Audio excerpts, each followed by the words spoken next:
Now, the thing is, when I was little, I looked like a little girl, sheena. Some boys do, some boys do.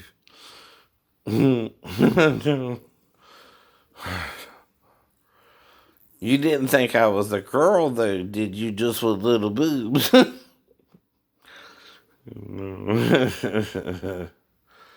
You know, it's wrong even for females to be gay in the Navy, right? Plus, you said you were a Pentecostal. I know. But see, I didn't try to have sex with her because of the dream about having sex with a redhead and her even be inside of her.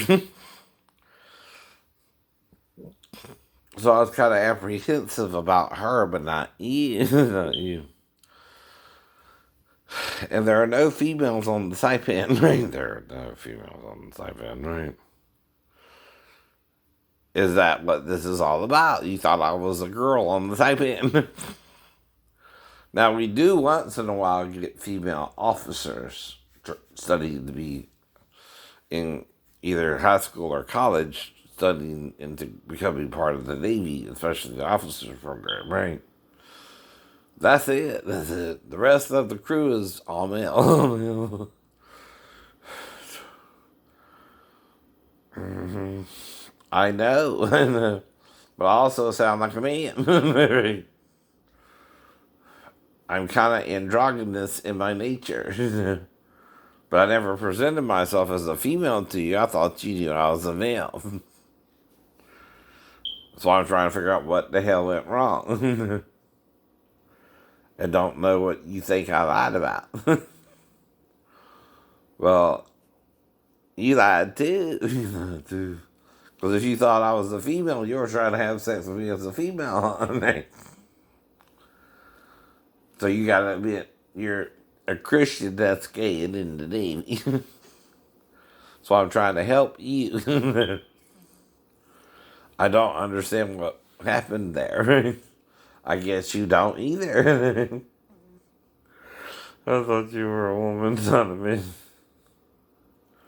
Seriously?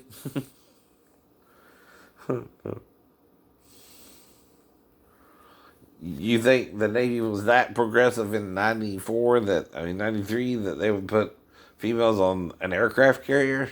No, no, not then, not then. Maybe by now, I don't know, I don't know. Well, they weren't then. I don't know. I'm just guessing still. I don't know. I don't know. And I don't want you to be embarrassed, but like I said, well, I think it's even frowned upon for the women to be gay in the Navy now. I heard you were month munchers. I'm a month muncher too now, but I'm still a man. Still a man. I know. Right. I know. But even in the Navy, I didn't look like a woman with more than an A cup. Come on, right?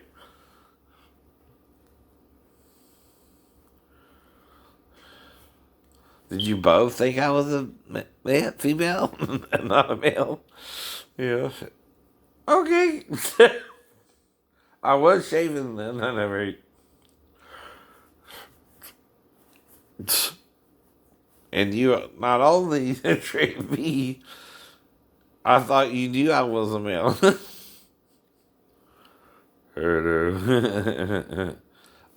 Did do oral sex on 5 women before you, but I also have a penis. I thought you knew that too. I have a bulge in front. Even when I wore my bikini underwear, I mean, made the suit, right? I brought that from home. I can still fit in it. All throughout the Navy, right? I didn't get big, like I said, until on Portsmouth and then after the fall, but even then, I never said I was a woman, though.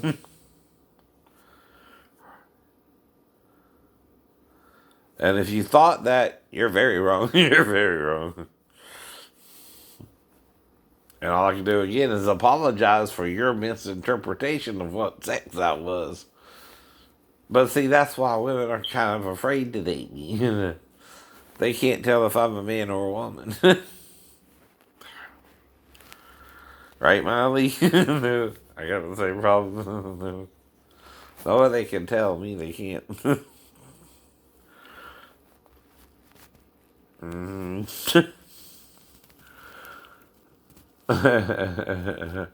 And he licks and sticks, so he's a man. He's a man. Oh. You need to calm down.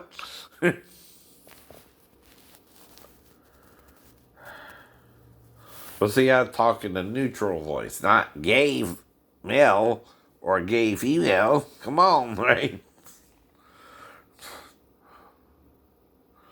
It's kind of neutral, right? That sound feminine to you too? That's what I'm asking, right?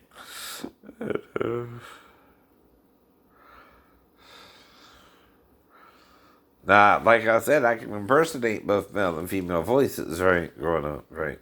But I was singing Stevie Wonder to you, I know. Like Stevie Wonder, right?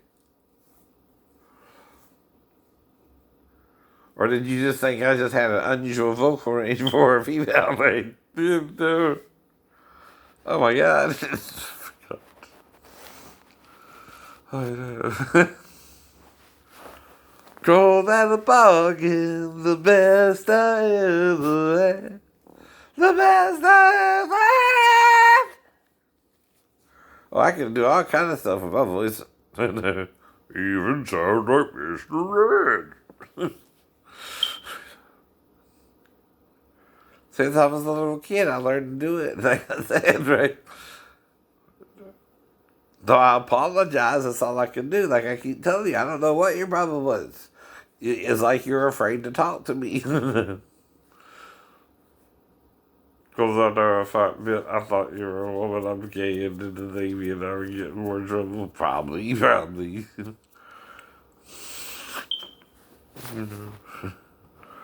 Right. So you've been lying to me in the Navy the whole time that you were kind of in the closet gay. Because of what my dad did to me. Oh, and I've been around that shit too, honey. Trust me, I know what you mean. There's some evil men out there, and they keep it in the closet.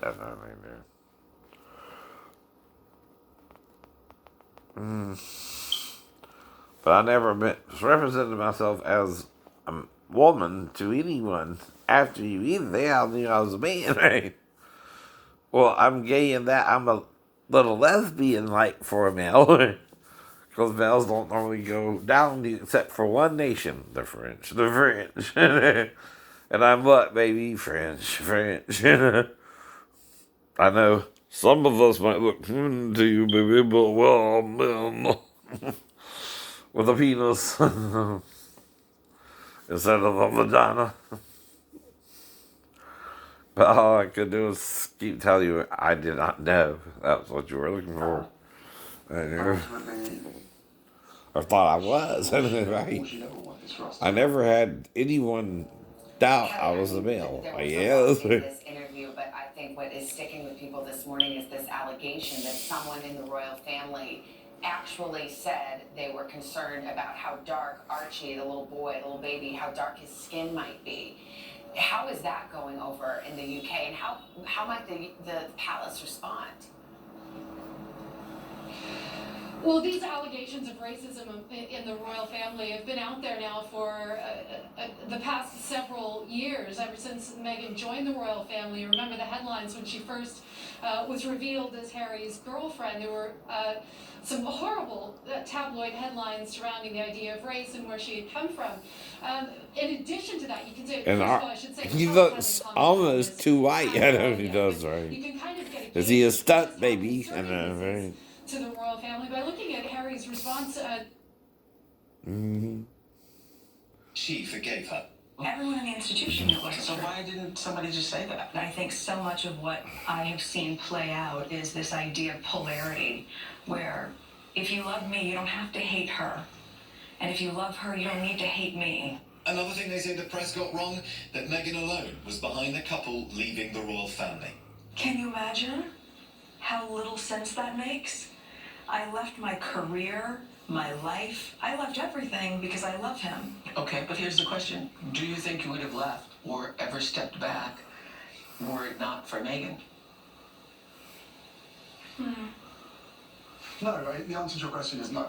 You would not have. I wouldn't have been able to, because I myself was trapped as well. I was trapped, but I didn't know I was trapped. Trapped within the system, like the rest of my family are. My father and my brother, they are trapped. They don't get to leave. And I have huge compassion for that. Harry saying he wouldn't be where he is today without Meghan. Do you think in some way she saved you? Yeah, without question. I mean, I think that's lovely. I would disagree. I think he saved all of us. Right? He ultimately called it and was like, we've got to find a way for us, for Archie. And you made a decision that certainly saved my life and saved all of us. But you need to want to be saved. Meanwhile, a number of Meghan's high-profile friends have come to her support. Serena Williams, who she mentions in the interview, has added her voice, saying, "I know firsthand the sexism and racism institutions and the media use to vilify people of colour." She says Meghan is selfless and leads by example, but she finishes on a hopeful note, saying, "I want Meghan's daughter, my daughter and your daughter to live in a society that is driven by respect." George. Okay, James, thanks very much. Let's bring in our royal contributors, Owen Scobie, Robert Jobson. Robert, let me begin with you. We use this word bombshell all the time when we talk about interviews. In this case, it really holds. It aimed directly. They also think she probably had sex with someone else for the baby to be that white. What in the bomb How they're going to react. Well, George, they were all there last night in terms of the courtiers, not the members of the royal family. They had lawyers and courtiers at the palace watching a live stream. They'll be preparing to brief the Queen about it. The Queen hasn't seen the interview, and they will be advising her accordingly. I mean, was a bombshell interview. There were so many claims and counterclaims in that interview that I really feel, although the palace is saying nothing at the moment, that they probably do have to say something, because racism and claims of racism and all the stuff about Meghan not getting support when she felt suicidal, it's really serious stuff, and I do think they probably have to respond. But equally, I do think that Oprah let them off the hook when they were making these claims. They didn't specify who said the things. I think they're hugely damaging allegations against the royal family, against the crown, which after all is the British system of government over here. The Queen's not some little old granny, she's like one hat, but she wears a crown. And it's disrespecting, what they've said is disrespecting the British people as well as the institution of monarchy. And Owen, what are you hearing from Meghan's side? Yeah, I've spoken with sources close to the couple, and there is a sense of relief amongst them and the people around them that these stories are out there. We have to remember that this is a couple that felt silenced and unprotected for quite some time, really going back to a few years. It's really only since they got that sort of breakaway from 1 year period of review after stepping away from their royal roles that they finally were able to speak, and now they hope that they can move on from that.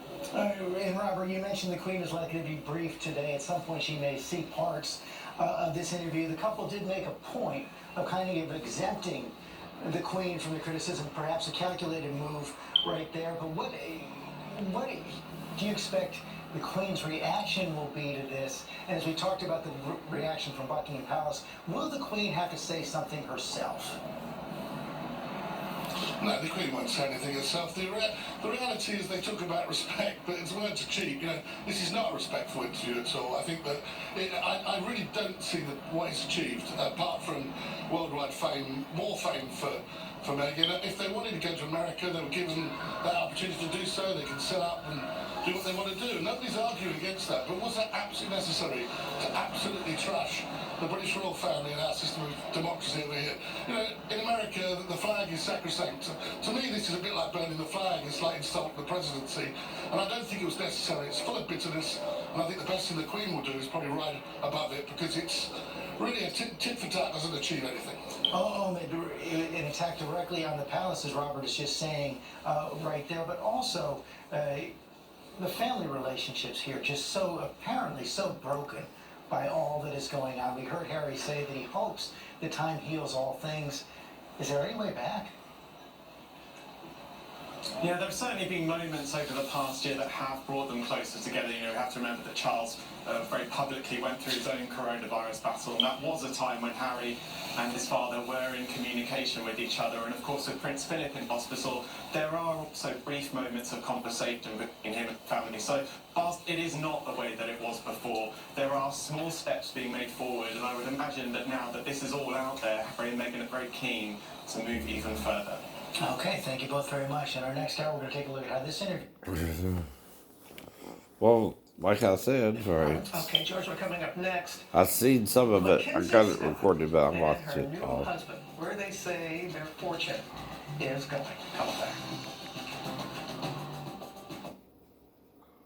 About it's messed up bed all the way around the framing of the tub just because. I don't know what to think, but it does seem a little racist. And It takes you.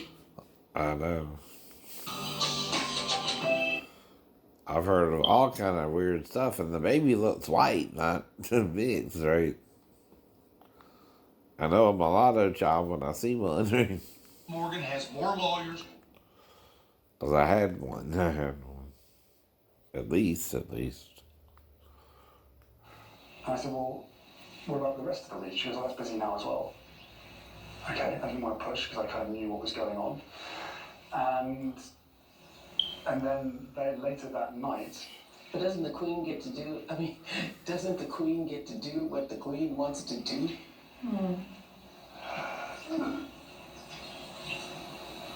No, when you're head of the firm, there is people around you that give you advice. Okay. Yep. And what is also maybe really sad is some of that advice has been really bad.